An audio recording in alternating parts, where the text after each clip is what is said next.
ಗಿರೀಶ್ ಮಠಣ್ಣವರು ಒಂದು ಯಾತ್ರೆಯಲ್ಲಿ ಇರುವಾಗ ತನ್ನ ಬಸ್ಸಿನಲ್ಲಿ ಬಂದಂತಹ ಓರ್ವ ಚಾಲಕ ಇವರನ್ನು ಉದ್ದೇಶಿ, ಹಲೋ ಗಿರೀಶ್ ಮಠಣ್ಣವರಲ್ವಾ? ಹೌದು, ಗಿರೀಶ್ ಮಠಣ್ಣವರು. ಸೌಜನ್ಯ ಪರ ಹೋರಾಟದಲ್ಲಿ ಧರ್ಮಸ್ಥಳ ವಿಚಾರದಲ್ಲಿ ನಿಮ್ಮ ಹೋರಾಟವನ್ನು ನೋಡಿದ್ದೇನೆ. ಮಹೇಶ್ ಶೆಟ್ಟಿ ತಿಮ್ಮರೋಡಿ ಅವರೊಂದಿಗಿನ ನಿಮ್ಮ ಹೋರಾಟಕ್ಕೆ ಖಂಡಿತವಾಗಿ ನಮ್ಮ ಬೆಂಬಲ ಇದೆ. ಯಾವುದೇ ಕಾರಣಕ್ಕೂ ಮುಂದಿಟ್ಟ ಹೆಜ್ಜೆಯನ್ನ ಹಿಂದೆ ಹಾಕಬೇಡಿ ಏನು ಅಂತ ಒಂದು ಮಾತನ್ನ ಹೇಳ್ತಾರೆ. ಇದು ಹೇಳೋದು ಬೇರೆ ಯಾರು ಅಲ್ಲ. ಹೆಲೋ ಸ್ನೇಹಿತರೆ, ಎಲ್ರಿಗೂ ನಮಸ್ಕಾರ. ಜನತೆಯನ್ನ ಈ ಒಂದು ಹೊಸ ವಿಡಿಯೋಗೆ ಎಲ್ರಿಗೂ ಸ್ವಾಗತ. ಇವತ್ತೊಂದು ವಿಶೇಷ ಮಾಹಿತಿಯನ್ನು ಹೇಳ್ತಾ ಹೋಗ್ತೀನಿ. ಕೊನೆವರೆಗೂ ನೋಡಿ. ನಿಮ್ಮ ಅಭಿಪ್ರಾಯಗಳನ್ನ ಕಮೆಂಟ್ ಮಾಡೋಕೆ ಮರಿಬೇಡಿ. ಜನತೆ ಏಜೆಂಟ್ ಸಬ್ಸ್ಕ್ರೈಬ್ ಮಾಡಿಕೊಳ್ಳಿ. ನಿನ್ನೆ ದಿನ ಕುಡ್ಲ ರಾಂಪೇಜಿ ಚಾನೆಲ್ ನಲ್ಲಿ ಒಂದು ವಿಡಿಯೋ ಬರುತ್ತೆ.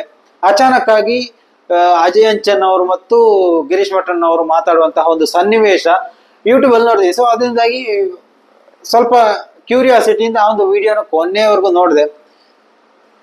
ಏನಪ್ಪಾ ಅಂದ್ರೆ, ತಾವು ಪ್ರಯಾಣಿಸ್ತಾ ಇದ್ದಂತಹ ಒಂದು ಬಸ್ಸಿನಲ್ಲಿ ಅಲ್ಲಿಯ ಬಸ್ಸಿನ ಚಾಲಕ ಇವರನ್ನ ಮೀಟ್ ಆಗಿ ಗಿರೀಶ್ ಮಠಣ್ಣವರಲ್ವಾ? ಯಾಕಂತಂದ್ರೆ ಗಿರೀಶ್ ಮಠಣ್ಣವರು ಇವಾಗ ರಾಜ್ಯದಾದ್ಯಂತಹ ಗುರುತು ಇರುವಂತಹ ಒಂದು ಪರಿಚಯ, ಮುಖ ಪರಿಚಯದ ವ್ಯಕ್ತಿ ಅಂತ ಹೇಳ್ಬೋದು. ಸೌಜನ್ಯ ಹೋರಾಟದಲ್ಲಿಯೇ ಅಥವಾ ಇನ್ನಿತರ ಹೋರಾಟಗಳಲ್ಲಿ ಮುಂಚೂಣಿಯಲ್ಲಿದ್ದಂತಹ ಅವರ ವ್ಯಕ್ತಿ ಆದ ಕಾರಣ ಸೊ ಎಲ್ರಿಗೂ ಗೊತ್ತಿರುವಂತಹ ಒಂದು ವ್ಯಕ್ತಿ. ಸೊ ಅವರನ್ನ ಗಿರೀಶ್ ಮಠಣ್ಣವರಲ್ಲ, ಹೌದು ಸ್ವಲ್ಪ ಮಾತಾಡ್ಲಿಕ್ಕೆ ಇದೆ ಅಂತ ಅವರನ್ನ ಕರೀತಾರೆ. ಹೋದಾಗ ನೀವು ಸೌಜನ್ಯ ವಿಚಾರದಲ್ಲಿ ಹೋರಾಟ ಮಾಡ್ತಾ ಇದ್ದೀರಲ್ವಾ, ಬಹಳಷ್ಟು ಪ್ರಶಂಸೆ ಇದೆ. ಮಹೇಶ್ ಶೆಟ್ಟಿ ತಿಮ್ಮರೋಡಿಗಿನ ನಿಮ್ಮ ಒಂದು ಹೋರಾಟಕ್ಕೆ ನಮ್ಮ ಬೆಂಬಲ ಖಂಡಿತವಾಗಿಯೂ ಇದೆ. ನೀವು ಮುಂದೆ ಇಟ್ಟಂತಹ ಹೆಜ್ಜೆಯನ್ನ ದಯವಿಟ್ಟು ಹಿಂದೆ ಇಡಬೇಡಿ. ಹೋರಾಟ ಮುಂದೆ ಸಾಗ್ತಾನೆ ಇರಲಿ. ಇದು ಬರೀ ಸೌಜನ್ಯಗಳಿಗೋಸ್ಕರ ಮಾತ್ರ ಅಲ್ಲ, ಸೌಜನ್ಯಗಳಂತಹ ಹಲವಾರು ಹೆಣ್ಣು ಮಕ್ಕಳಿಗಾದಂತಹ ಅನ್ಯಾಯವನ್ನ ಪ್ರಶ್ನಿಸಿದ ನೀವೇ ನಿಜವಾದ ನಾಯಕರುಗಳು. ಯಾಕಂತಂದ್ರೆ ಹೋರಾಟಗಳು ಎಲ್ಲಾ ಕಡೆ ನಡೆಯುತ್ತೆ. ಒಂದು ಹೆಣ್ಣಿಗೆ ಅನ್ಯಾಯ ಆದ್ರೆ, ಇವಾಗ ನೇಹ ಪ್ರಕರಣ ಇರ್ಲಿ, ರುಕ್ಸಾನ ಪ್ರಕರಣ ಇರ್ಲಿ, ಏನು ಐನಾಜ್ ಪ್ರಕರಣ ಇರ್ಲಿ, ಅಥವಾ ಮೊನ್ನೆ ಮೀನಾವರ ಪ್ರಕರಣ ಇರ್ಲಿ, ಎಲ್ಲಾ ಪ್ರಕರಣಗಳು ನಡೆಯುತ್ತೆ.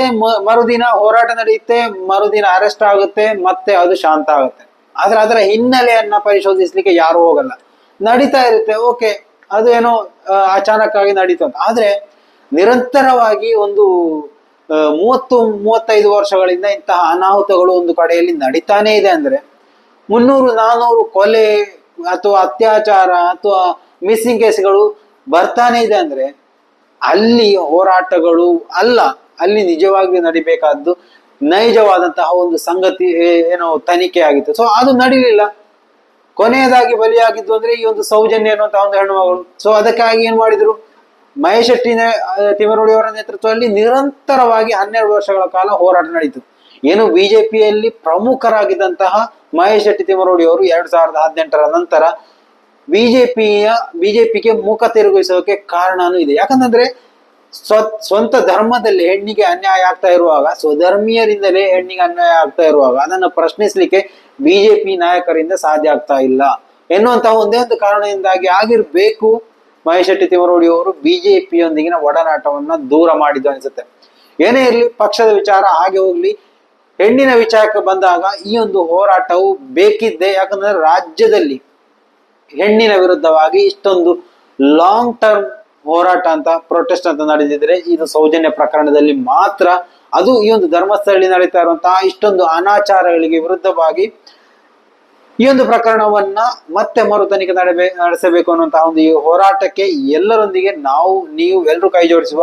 ಮುಂದಿನ ಈ ಒಂದು ಲೋಕಸಭಾ ಎಲೆಕ್ಷನ್ ನಂತರ ಈ ಒಂದು ಪ್ರಕರಣಕ್ಕೆ ದೊಡ್ಡ ಒಂದು ಟ್ವಿಸ್ಟ್, ತಿರುವು ಬರುತ್ತೆ. ದೊಡ್ಡ ಒಂದು ಸಾಕ್ಷ್ಯವನ್ನು ನಾವು ಏನು ಕೋರ್ಟ್ ಮುಂದೆ ಹಾಜರುಪಡಿಸ್ತೇವೆ. ಈ ಒಂದು ಸಾಕ್ಷ್ಯದಿಂದ ಯಾವುದೇ ಕೋರ್ಟ್ ಇರ್ಬೋದು, ಯಾವುದೇ ನ್ಯಾಯಾಧೀಶ ಇರ್ಬೋದು, ಯಾವುದೇ ವಕೀಲ ಇರ್ಬೋದು, ಈ ಒಂದು ಸಾಕ್ಷ್ಯವನ್ನ ಅಲ್ಲಗಳೆಯುವಂತಿಲ್ಲ ಅಂತ ಒಂದು ಸ್ಫೋಟಕ ಮಾಹಿತಿಯನ್ನ ಗಿರೀಶ್ ಮಠಣ್ಣವರು ನೀಡಿದ್ದಾರೆ. ಸೊ ಅದರಿಂದಾಗಿ ಆ ಒಂದು ಸಾಕ್ಷ್ಯ ಏನು ಅಂತದನ್ನ ಮುಂದಿನ ದಿನಗಳಲ್ಲೇ ನಾವು ನೋಡ್ಬೇಕು. ಸೊ ಅದರಿಂದಾಗಿ ಸೌಜನ್ಯ ಪ್ರಕರಣದ ಹೊಸ ಅಪ್ಡೇಟ್ಗಳಿಗಾಗಿ ಜನತಾ ಏಜೆಂಟ್ ಅನ್ನ ಸಬ್ಸ್ಕ್ರೈಬ್ ಮಾಡಿಕೊಳ್ಳಿ. ಮಾತ್ರವಲ್ಲ, ಮುಂದಿನ ಮಾಹಿತಿಯೊಂದಿಗೆ ಮತ್ತೆ ಭೇಟಿಯಾಗೋಣ. ಅಲ್ಲಿವರೆಗೂ ನಮಸ್ಕಾರ.